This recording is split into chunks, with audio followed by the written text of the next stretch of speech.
Salut à vous tous, ici Jeff Rose. Alors, Justin Trudeau est toujours en tournée de veille budgétaire. Alors donc, bien sûr, ce budget qui sera déposé le 16 avril prochain.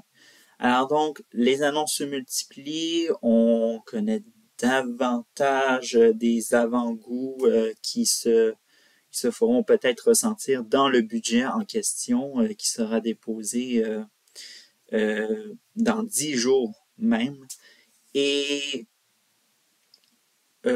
plutôt 9 jours.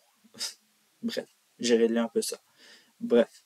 Alors donc, évidemment, deux arrêts à Toronto, un à Halifax, un à Winnipeg et aujourd'hui à Montréal. Alors donc, la tournée pourrait peut-être se poursuivre la semaine prochaine. Alors donc, quelles seront les prochaines annonces qu'aura à faire le gouvernement fédéral pour mousser, peut-être attirer des gens dans...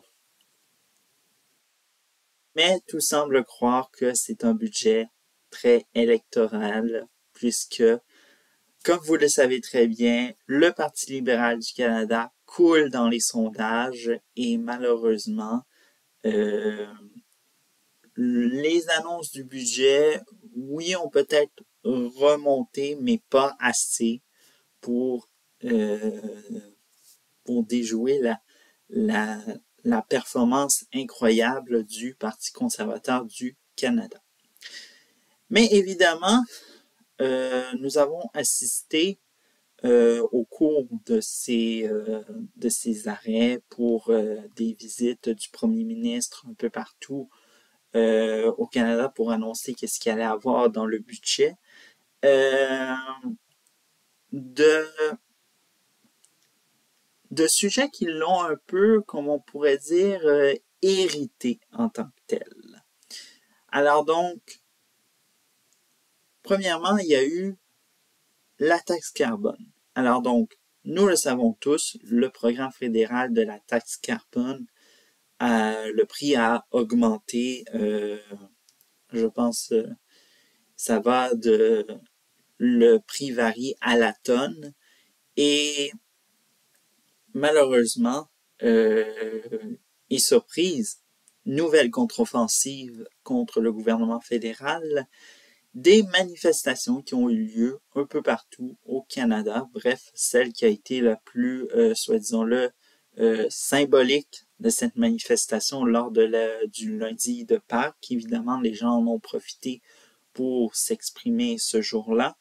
Ça a été à Haut-Lac, au Nouveau-Brunswick. Alors donc, un échangeur de la route transcanadienne qui allait non seulement au lac qui est névralgique puisque c'est là où on croise les routes transcanadiennes pour aller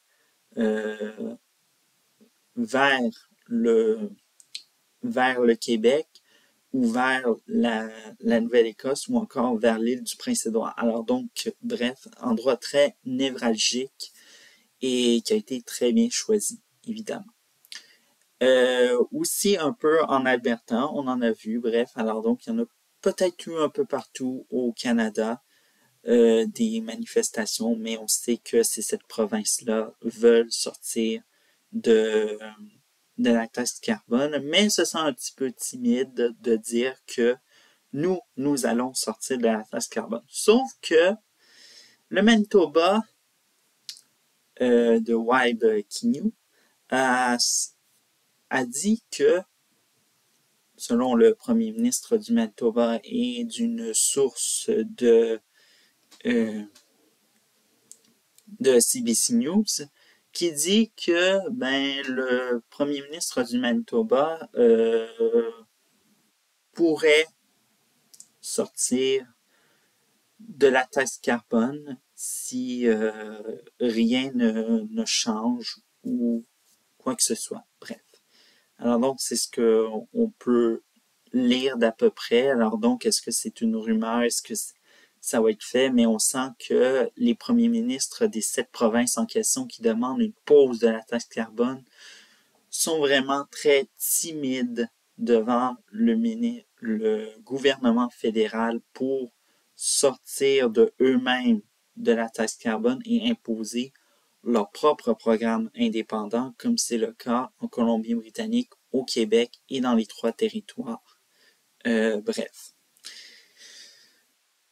Et évidemment, Justin Trudeau, dans une entrevue à CBC Radio 1, a été très clair, évidemment, en disant que cette taxe, elle a été créée pour l'environnement, pour contribuer pour contrer les changements climatiques. Bref, bien sûr, on est dans cette soi-disant émotion écologique, mais blanchiment, car on sait que le premier ministre ne lâchera pas, disons-le, son avion pour ses principes environnementaux. Alors donc, désolé, éco-blanchiment du premier ministre du Canada, Justin Trudeau.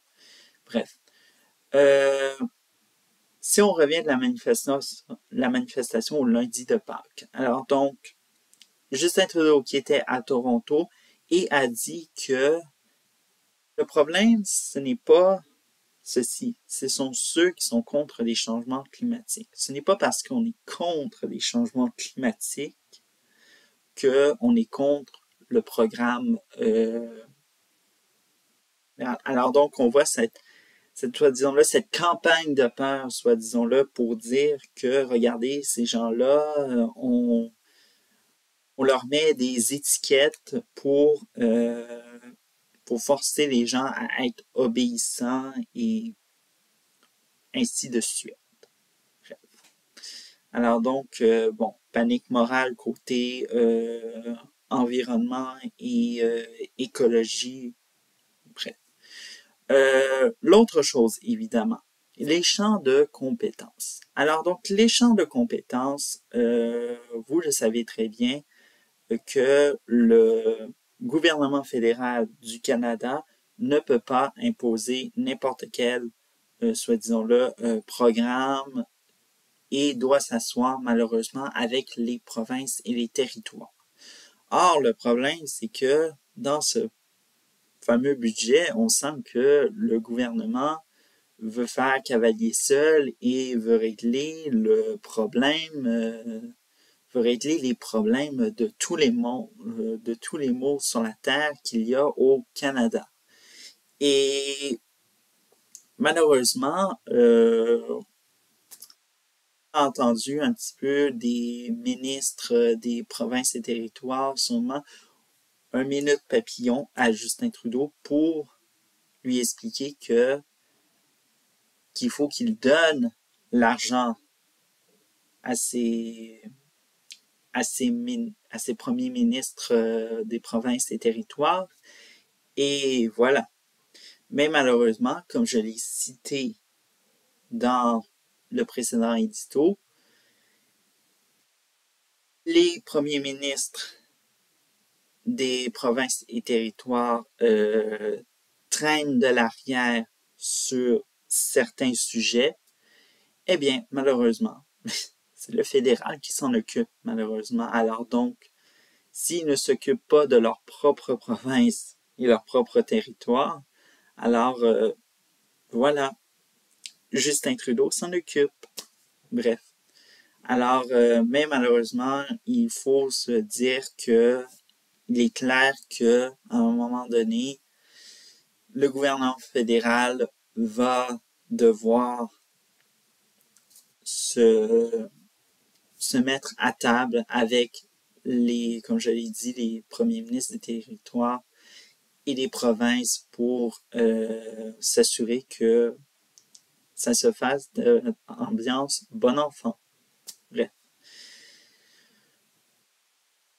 Alors donc, c'était un petit peu ça, les pépins. Alors donc, évidemment, on se laisse sur cette nouvelle. Alors donc, demain, c'est l'éclipse totale. On aurait pu éclipser le sujet, mais malheureusement, ce n'était pas assez, soi-disant-le, concernant pour le Canada entier. Mais malheureusement, bon, ceux-là qui ont qui vont observer l'éclipse totale en famille ou toute seule, bonne éclipse, évidemment. Alors donc, en description, il y aura un site, évidemment, pour vous permettre de voir où aller pour aller observer l'éclipse totale. Et bien sûr, voilà. Alors, je vous laisse là-dessus et à lundi prochain. Ciao.